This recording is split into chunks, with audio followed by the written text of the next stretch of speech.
Dával moc, bral slobodu, menil krajiny a mení aj naše telá deň čo deň. Toto je príbeh cukru. Cukor je všade. V rannom pečive, v káve, v kečupe, v jogurte.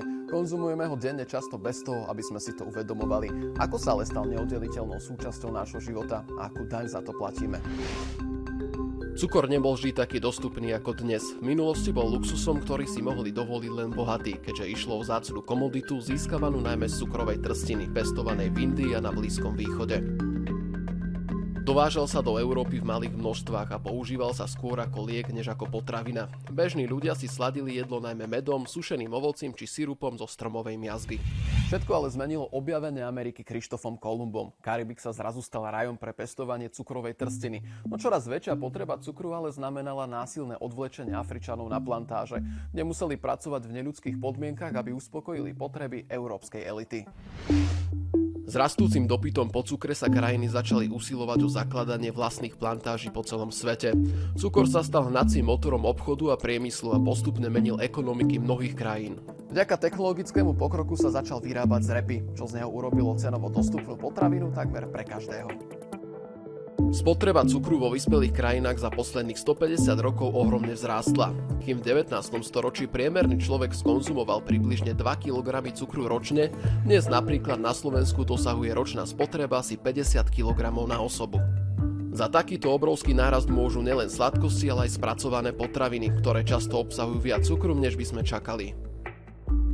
Cukor sa stal súčasťou takmer každého jedla, od raňajkových cereálií po mäsové výrobky. Jeho prítomnosť je pre nás tak prirodzená, že si ani neuvedomujeme, koľko skutočne konzumujeme. Prečo máme takú silnú túžbu po sladkom? Konzumácia cukru stimuluje uvoľňovanie dopamínu, hormónu šťastia. To spôsobuje okamžitý pocit potešenia, ktorý nás vedie k tomu, že po sladkostiach siahneme znova. Nadmerná konzumácia cukru však vedie k vážnym zdravotným problémom, ako je obezita, cukrovka druhého typu a srdcové ochorenia.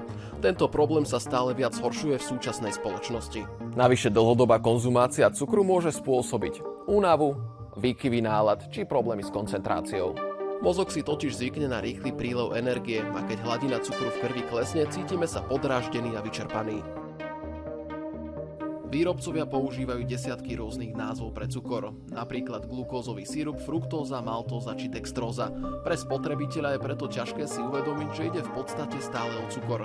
Vďaka tomu ho denne príjmeme viac, než si myslíme.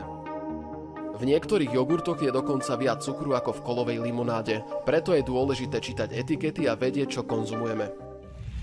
Ako ale získať kontrolu nad svojou spotrebou cukru? Začína to uvedomením si jeho skrytých zdrojov. Sladené nápoje môžeme nahradiť napríklad čistou vodou alebo bylinkovým čajom.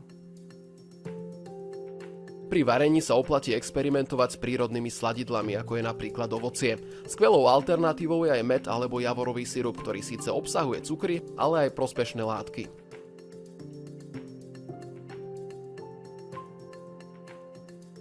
Práve postupné znižovanie cukru v strave pomáha telu zbaviť sa závislosti na sladkej chuti. Na začiatku to môže byť ťažké, ale po čase si organizmus zvykne.